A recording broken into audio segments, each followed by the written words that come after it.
Okay, this is the corrections for the 114 review preview. So make sure you are copying down in a different colored pen to show all of the corrections that you made. The first problem says, use any method to find the point of intersection of 3x minus 5 and g of x equals negative 4x plus 9. I am going to use substitution, so I'm going to set them equal to each other, but you could, if you wanted to, use several different other methods. You can make a graph, you can use elimination. It's up to you which method, as long as you remember that one best. So I'm going to set them equal to each other, and I'm going to make them 3x minus 5 equals negative 4x plus 9. So I'm going to first combine the x's, so I'm going to add 4x to both sides. Let's cancel these ones out. So I get 7x minus 5 equals 9. Then I'm going to add 5 to both sides. So I'm going to end up with, I'm just going to kind of bring it over here, 7x equals 14. Divide by 7 to get x equals 2. So then I have to plug back 2 into one of my equations. I'm going to choose to do the 3x minus 5. So I'm going to have 3 groups of 2 minus 5, which is 6 minus 5, or 1. So I know that my point of intersection is 2, 1. The next problem has me finding f of different values of f of x. So that just means to plug them in to my function. So the first one I'm going to plug in 1/2. So I do 1 over 1/2, which is actually the same as getting 2. For the second one, I'm going to plug in 1/10. So I'm going to do 1 over 1/10, which is 10. The next one is plugging in 1/100th. So 1 over 1/100th is equal to 100. And the last one is plugging in 7 thousandths. So I do 1 over 0.007, which is actually the same as 1,000 over 7, or I can write it as 142.9. So either way would be an acceptable answer. The next problem is you're solving each of the following quadratic equations. If you need help, refer to the math notes box for this lesson. So in order to do this, we could do it a couple different ways. We could try to factor it, which is the easiest way to do if it's factorable, or we can use the quadratic equation. So since the quadratic equation is what the math notes is about, I'm going to practice using that.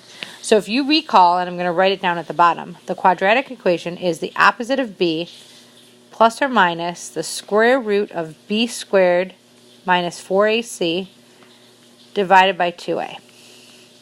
So if I do that with this problem up here, a is going to be 1, b is negative 8, and c is 15.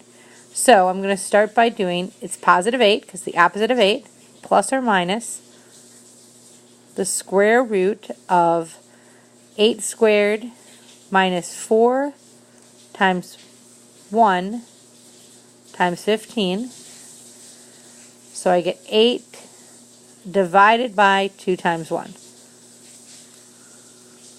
Move this 8 down a little bit. So I'm going to get 8 plus or minus the square root of 64 minus 60 divided by 2. Excuse me.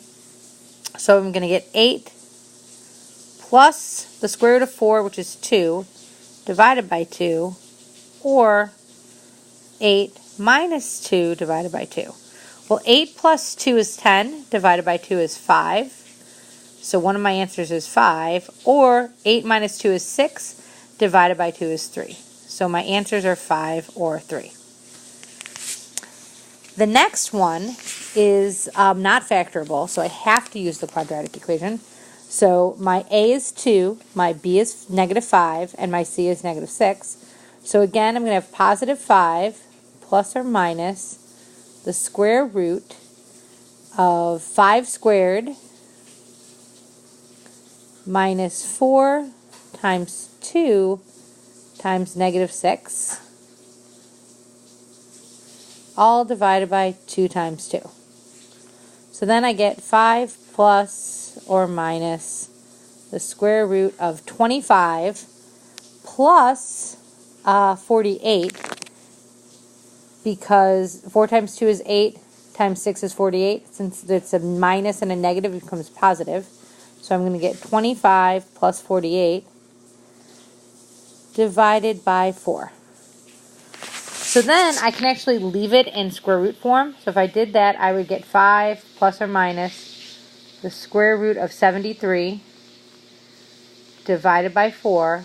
Or if I put that in my calculator, I would get approximately 3.39 or negative 0.89. So any of these could have been your answer. My next problem says, plot the points, find the distance between them. Give your answer both in the simplest radical form and as a decimal approximation. So in order to do this, I need to plot them. So I'm going to go to -5. So I'm going to make this a little bit bigger.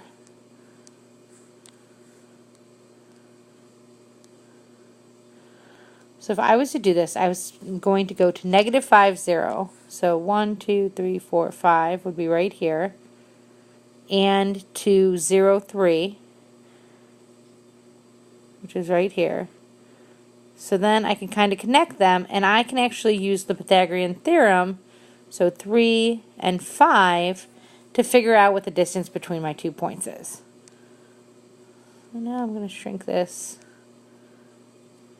kind of put it off to the side there. So then I'm going to use the quadratic equation, or the Pythagorean theorem, to figure out what my distance is. So I'm going to do 5 squared plus 3 squared equals c squared. So I get 25 plus 9 equals c squared, which is 34. So I get 34 equals c squared. So square root of both sides. So my answer is either the square root of 34 or approximately 5.83. So then in part B it says find the slope. So slope is rise over run. So I went up 3 and over 5, and my points are going to a negative direction. So my slope, it's going in a positive direction. So I went up 3 and over 5, so my slope is 3 over 5. Okay. The next question says, Stacy said to Corey, reach into the standard deck of playing cards and pull out a card at random. If it is the Queen of Hearts, I'll pay you $5. Note, a standard deck of playing cards contains 52 cards, each of which is unique. What's the probability that Corey gets Stacy's $5? There's only one Queen of Hearts, so if she reaching the standard cards, so in order for Corey to win, he's got a probability of 1 out of 52. What's the probability that she keeps her $5? And the answer is 51 out of 52. And the last question says, find the error in the solution below, identify the error, and solve the equation correctly. So in order to do this, we first have to figure out what our error is.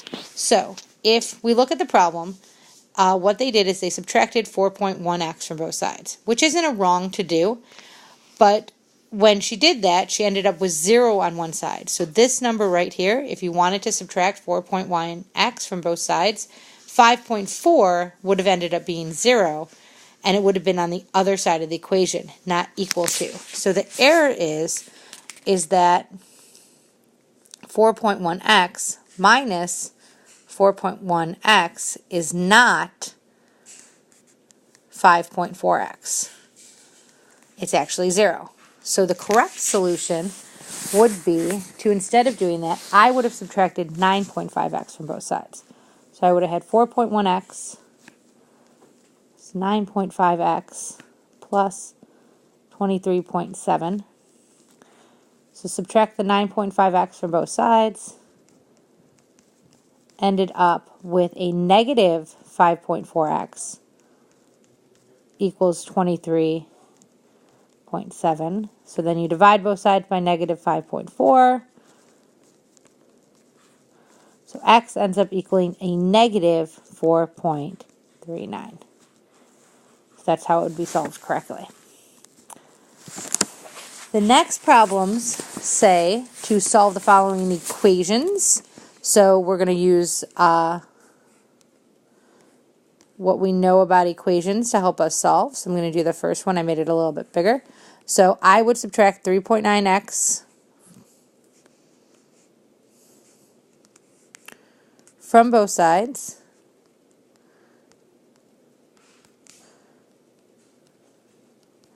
So these cancel out. I get negative 2.1 equals 7.3x plus 51.7. So now I'm going to subtract 51.7 from both sides. These cancel out. So I end up with negative 53.8 equals 7.3x. Divide by 7.3. So I end up with x equals negative 7.37.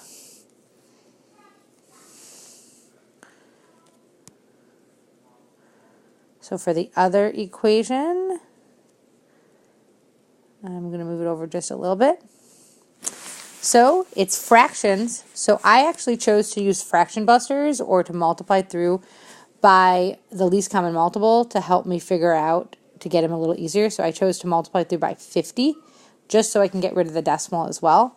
When I did that, I was left with 10x minus 100 equals 26 minus 35x. So then I added 35x to both sides. These canceled. I ended up with 45x minus 100 equals 26. I added 100 to both sides. Ended up with 45x equals 126 divided by 45.